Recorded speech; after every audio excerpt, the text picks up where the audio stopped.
Iya Nadia, tahu. BK itu kan bimbingan konseling ya. Menurut kakak sih definisinya itu konseling itu kan pemberian atau penyuluhan. Lalu bimbingan berarti kan melakukan edukasi ya. Betul nggak sih? Nah, iya yang udah disebutin sama Kak Putra tuh udah bener banget. BK itu kan terdiri dari dua kata ya, bimbingan dan konseling. Jadi kalau bimbingan itu sendiri artinya proses pemberian bantuan dari seorang ahli kepada individu agar dapat mengembangkan kemampuan dirinya sendiri dengan mandiri. Nah, kalau konseling itu sendiri artinya yaitu proses pemberian bantuan melalui wawancara yang dilakukan oleh konselor kepada konseli agar teratasinya masalah yang dihadapi. Tapi kalau definisi daripada bimbingan konseling itu sendiri, yang tadi kan bimbingannya sendiri, konselingnya sendiri. Nah, tapi kalau digabung bimbingan konseling itu artinya proses pemberian pertolongan dari konselor kepada konseli secara tatap muka atau timbal balik agar konselor dapat melihat atau memahami masalah dan dapat memecahkan masalah daripada si konseli itu sendiri. Nadia, lalu konseli itu apa? Konselor itu apa? Perbedaannya apa itu?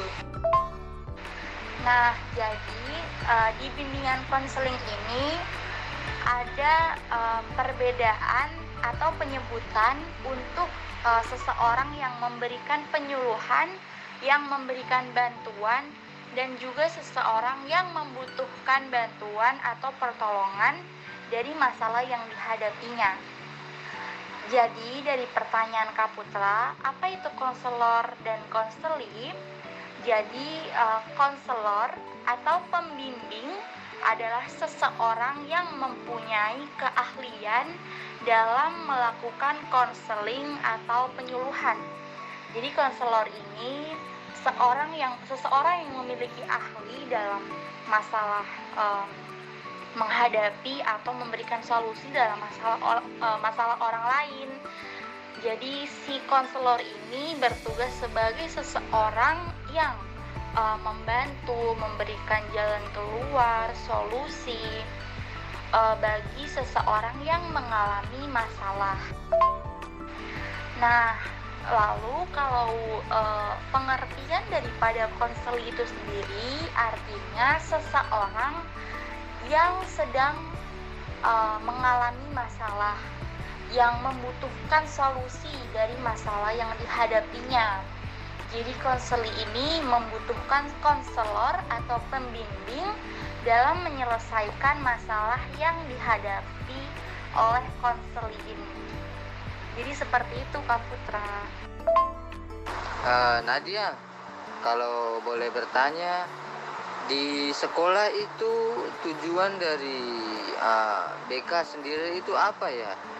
Lalu fungsi BK, guru BK, kemudian tugas BK, guru BK itu mengajar atau tidak? Nah, jadi kalau tujuan BK itu agar dapat mencapai kematangan dan kemandirian dalam kehidupan serta menjalankan tugas-tugas perkembangannya yang mencakup dari aspek pribadi, aspek sosial, belajar, karir secara utuh dan juga optimal. Nah, lalu kalau mau dijabarkan tujuan BK itu juga ada. Jadi tujuan BK itu sesuai atau menurut dari Permendikbud nomor 111 tahun 2014 itu ada 6. Apa aja? Jadi yang pertama yaitu dapat memahami dan juga menerima diri dan lingkungannya. Lalu yang kedua ada merencanakan kegiatan penyelesaian studi, perkembangan karir dan juga kehidupannya di masa yang akan datang. Yang ketiga yaitu mengembangkan potensinya seoptimal mungkin. Yang keempat, menyesuaikan diri dengan lingkungan. Yang kelima, mengatasi hambatan atau kesulitan yang dihadapi dalam kehidupannya. Dan yang keenam atau yang terakhir ini mengaktualisasikan dirinya secara bertanggung jawab. Nah, kita cari salah satu contohnya aja ya Kak. Setelah SMA itu kan kita lanjut ke masa perkuliahan. Nah, sebelum masuk ke jenjang perkuliahan itu pasti kan ada sesi di mana kita menentukan pilihan, mau di mana kita kuliah, mau di mana kita melanjutkan studi gitu kan.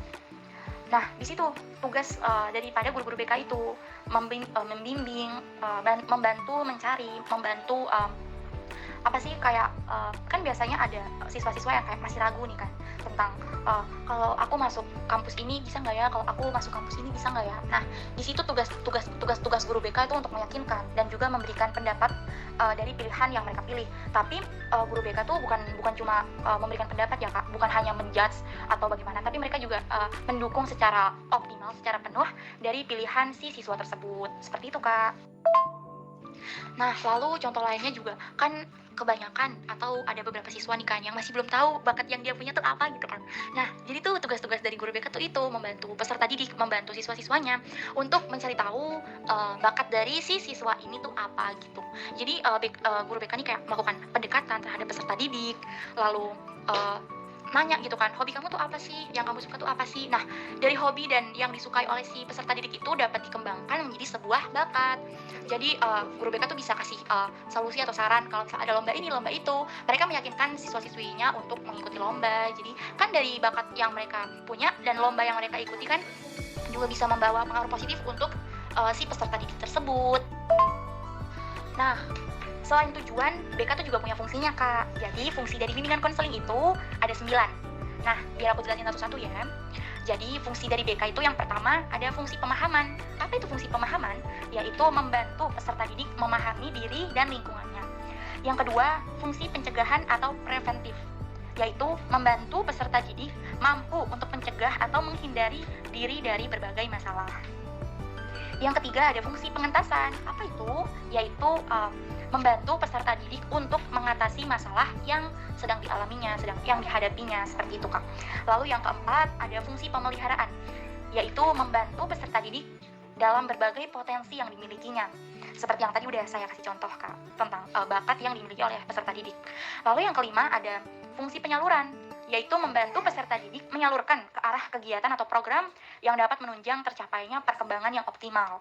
Nah, dari contoh yang tadi udah aku kasih juga, itu contohnya kayak si guru BK ini udah tahu nih kan bakat yang dia punya nih ini gitu. Contoh dia tuh bakatnya membuat apa sih kayak melukis gitu kan. Nah, dari bakat itu si guru BK bakal nyari atau kalau misalnya ada perlombaan tentang melukis, si guru BK ini bakal menyarankan si peserta didik untuk mengikuti lomba ini, meyakinkan bahwa kamu itu pasti bisa, kamu itu pasti bisa untuk menyalurkan bakat yang dipunya, kayak gitu Kak. Selanjutnya ada fungsi penyesuaian. Apa itu? Yaitu membantu peserta didik untuk memperoleh penyesuaian diri secara baik dengan lingkungannya. Lalu ada fungsi pengembangan, yaitu membantu peserta didik untuk mengembangkan potensi yang dimilikinya.